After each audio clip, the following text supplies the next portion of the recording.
मित्रों, आज का विषय है शिवलिंग पर दो चीजें चढ़ाते ही सास बहू को घर की मालकिन बना देती है। एक बार माता पार्वती भगवान शिव से कहती हैं, प्रभु आज जब मैं आपके पास आ रही थी तो रास्ते में मैंने देखा कि आपके कुछ भक्त कुछ स्त्रियों को ज्ञान का उपदेश दे रहे थे और उनसे कह रहे थे कि शिवलिंग पर केवल दो चीजें चढ़ा देना, तुम्हारी सास तुम्हें घर की मालकिन बना देगी। प्रभु, जब मैंने वो बातें सुनी तो मेरे मन में उन दोनों चीजों के बारे में जानने की जिज्ञासा उत्पन्न हो गई। अतः मेरा आपसे अनुरोध है कि आप मुझे उन दोनों चीजों के बारे में बताने की कृपा करें कि वो दोनों चीजें कौन सी हैं जिनको शिवलिंग पर चढ़ाते ही सास अपनी बहू को घर की मालकिन बना देती है। फिर भगवान शिव कहते हैं, पार्वती, इसके पीछे एक लंबी कहानी है। पहले तुम्हें वो कहानी पूरी सुननी पड़ेगी, उसके बाद में ही तुम्हारी समझ में आएगा कि वो दो चीजें कौन सी हैं जिनको शिवलिंग पर चढ़ाने मात्र से मेरी कृपा लक्ष्मी स्वरूप घर की बहू पर हो जाती है और बहू घर की मालकिन बन जाती है। फिर माता पार्वती कहती हैं, प्रभु ठीक है, आप कहानी शुरू करें, मैं कहानी को पूरे मन से और अंत तक सुनूंगी।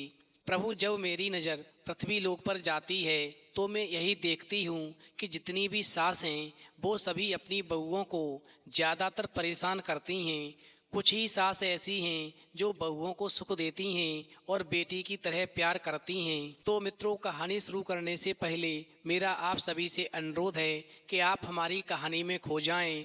उससे पहले हमारे चैनल को सब्सक्राइब करके बेल आइकन अवश्य दबा लें, जिससे हमारी हर वीडियो का नोटिफिकेशन सबसे पहले आप तक पहुंच सके और आप हमारी हर वीडियो से प्राप्त ज्ञान का अपने जीवन में लाभ उठा सकें। तो आइए कहानी शुरू करते हैं। भगवान शिव कहते हैं, पार्वती, एक बार की बात है, एक शहर में एक परिवार रहता था जिसमें एक लड़का और उसके माँ बाप थे। वो बहुत अमीर तो नहीं थे, लेकिन उनमें प्यार बहुत था। कुछ दिनों के बाद में उस लड़के की शादी हो गई। वहीं घर में बहू के आने के बाद में सास के तेवर बदल गए। एक दिन सास जो थी बहू को आवाज देने लगी, बहू ओ बहू, कहाँ मर गई।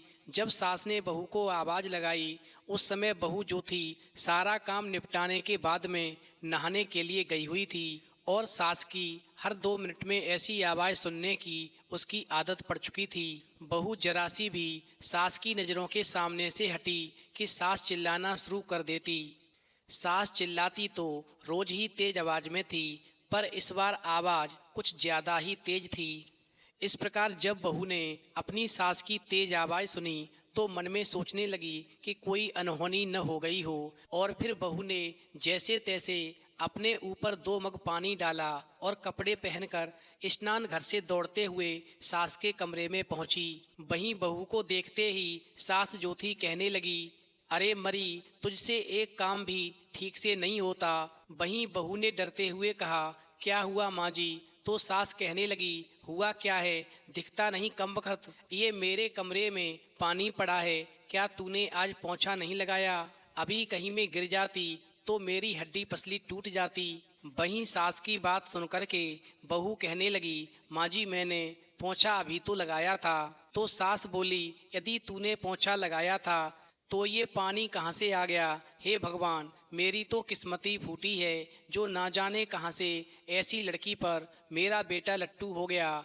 बड़े बड़े घरों से उसके लिए बड़े बड़े रिश्ते आ रहे थे, उसने वहाँ से शादी नहीं की। वहीं सास ने बहू से फिर चिल्लाते हुए कहा, अच्छा अब चल जल्दी से इस पानी को साफ कर दे।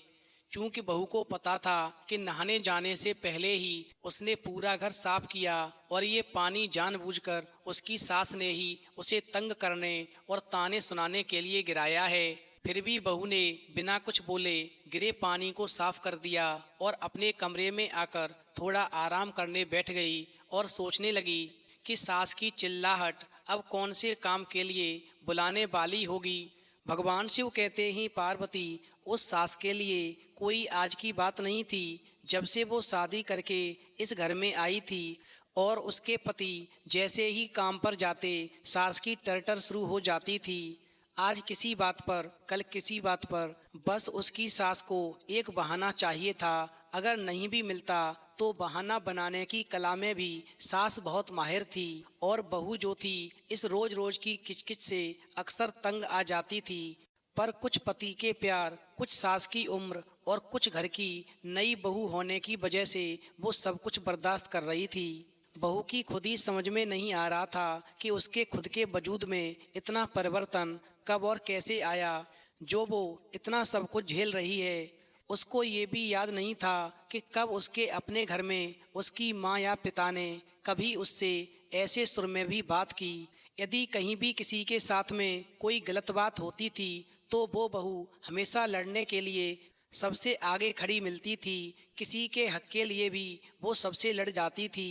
पर आज अपने ही खिलाफ हो रहे अन्याय को चुपचाप सह रही थी और सोचती थी कि क्या यही शादी के मायने होते हैं जब एक लड़की को अपने स्वाभिमान और सम्मान को एक नए परिवार की सूली पर चढ़ा देना पड़ता है। वहीं शाम को पति के आने पर बहू का पति से बहुत सारी बातें कहने का मन होता था।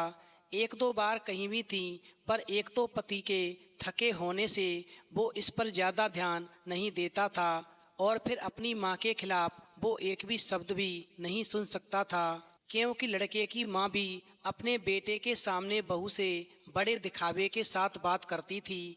पर जैसे ही बेटा काम के लिए घर से बाहर निकलता था उसके तेवर बदल जाते थे, जो बहू को समझ में ही नहीं आता था कि एक इंसान पल भर में दो तरह के व्यवहार कैसे कर सकता है। साथ ही सास को सबसे ज़्यादा तकलीफ तो उसके बेटे की शादी में मिले दहेज से थी, जबकि बहू के माता पिता ने अपनी हैसियत से बढ़कर उसकी शादी में खर्चा किया। लेकिन दहेज में या दूसरे से कुछ भी मुफ्त में मिलने की उम्मीदों और अभिलाषाओं का कोई अंत नहीं होता। हर चीज़ कम लगती है। और इतना ही नहीं, बहू के आने पर सबसे पहले सास ने घर की नौकरानी की छुट्टी कर दी और घर में बहू के कदम रखते ही हाथों की मेहंदी का रंग छूटने से पहले ही बाकी कामों के अलावा घर के सारे काम भी बहू के ऊपर डाल दिए। यानी हम कह सकते हैं कि कभी भी सास ने बहू को एक नौकरानी से ज़्यादा नहीं समझा। भगवान शिव कहते हैं पार्वती बहू की जिंदगी कुछ ऐसे ही कट रही थी। रोज कोई नया बखेड़ा खड़ा होता था और वो रोजाना शांति पूर्वक उसे संभालने की कोशिश करते हुए हमेशा सोचती थी कि जल्दी ही उसे अपने पति और सास के साथ बैठकर शांति से इसका हल निकालना पड़ेगा। पर बस रोजाना की ऐसी दिनचर्या में सबके साथ बैठकर बात करने का समय ही नहीं मिल पा रहा था। वहीं एक दिन बहू रोज की तरह सुबह झाड़ू लगा रही थी और उधर सास अपने बिस्तर के किनारे बैठी स्वेटर बुन रही थी। वहीं अचानक बहू जैसे ही झाड़ू लगाते लगाते सास के कमरे में पहुंची तो सास ने बिना कुछ देखे बहू को जोर से लात मारी और चिल्लाई, अरे कुछ अक्ल भी है या घास चरने गई है? जब मैं कुछ कर रही होती हूँ तभी तुझे काम सूझता है। अभी ही मेरे कमरे में झाड़ू लगानी थी तुझे। क्या तुझे नहीं पता कि मुझे धूल से कितनी नफरत है? भगवान शिव कहते हैं पार्वती ये आज का नया बहाना था बहू को तंग करने का, क्योंकि घर में रोज ही ऐसे ही काम होते थे। फिर भी बहू जो थी अपनी सास के व्यवहार को जानते हुए बहुत संभल के काम करती। और फिर बहू जो थी सास के द्वारा दिखाई जगह पर सफाई के लिए जैसे ही थोड़ा झुकी वैसे ही सास ने जोर से पैर चलाया और वो पैर जो था बहू के कंधे पर जा लगा। और फिर जब तक बहू खुद को संभालती उसका सिर जो था सामने की दीवार से टकराया और बहू गिर पड़ी। और फिर सास चिल्ला उठी, क्या हुआ कल मुही, मर गई क्या? उठ क्यों नहीं रही? बचा हुआ काम कौन करेगा? चल उठ। वहीं बहू जो थी सास की सारी बातें सुन तो रही थी पर समझ में कुछ भी नहीं आ रहा था। और फिर बड़ी हिम्मत करके जैसे तैसे वो उठने की कोशिश कर ही रही थी कि सास ने फिर से ठोकर मार दी और उसका सिर जो था दोबारा दीवार में टकराया, जिससे बहू जो थी बेहोश हो गई। वहीं सास बड़बड़ाते हुए उसे कोसती रही, मगर जब बहू नहीं उठी तो सास के हाथ पांव फूलने लगे। लेकिन थोड़ी ही देर में जब बहू को होश आया तो सास ने उसे जंगल में लकड़ी लाने के लिए भेज दिया। भगवान शिव कहते हैं पार्वती इस प्रकार जब वो दुखियारी बहू जंगल में लकड़ी काटने के लिए जा रही थी तो उसे उसकी कुछ सहेलियां मिल गईं। वो भी सहेलियां अपनी सास के द्वारा सताई हुई थीं और फिर उन सब बहुओं की मुलाकात मेरे भक्तों से हो गई और फिर मेरे भक्तों ने उन सभी दुखियारी बहुओं को ज्ञान का उपदेश दिया और उनसे कहा कि तुम्हारी सास तुम लोगों को बहुत परेशान करती है, तो तुम एक काम करना, सोमवार वाले दिन 7 सोमवार तक शिवलिंग पर केसर चंदन और काले तिल चढ़ा देना। तुम्हारी सास तुम्हें घर की मालकिन बना देगी और बेटी की तरह प्यार करने लगेगी। वहीं मेरे भक्तों की बात को सुनकर के उन सभी दुखियारी स्त्रियों ने अगले ही सोमवार से नियमबद्ध तरीके से हर सोमवार को 7 बार मेरी शिवलिंग पर केसर चंदन और काले तिल चढ़ाए, जो मुझे बहुत पसंद हैं। और फिर मैंने प्रसन्न होकर अपने भक्तों के वचन की रक्षा की और उन सभी बहुओं की सास की बुद्धि में परिवर्तन कर दिया, क्योंकि मेरे लिए भक्त से बड़ा और कोई नहीं है। साथ ही मैंने अपने उन सभी भक्तों को दर्शन दिए और उनको वचन दिया कि जो भी स्त्री मेरी शिवलिंग पर केसर चंदन और काले तिल चढ़ाएगी, ऐसी बहू हमेशा घर की मालकिन बनकर रहेगी। वहीं कहानी सुनने के बाद में माता पार्वती कहती हैं, हे प्रभु, आज की कहानी सुनकर के मेरा मन प्रफुल्लित हो गया। आपकी तो लीला ही अपरंपार है। तो मित्रों, यदि आज की जानकारी आपको पसंद आई हो तो प्लीज़ आप हमारे चैनल को सब्सक्राइब करें और भगवान शिव और पार्वती के लिए एक लाइक करना बिल्कुल न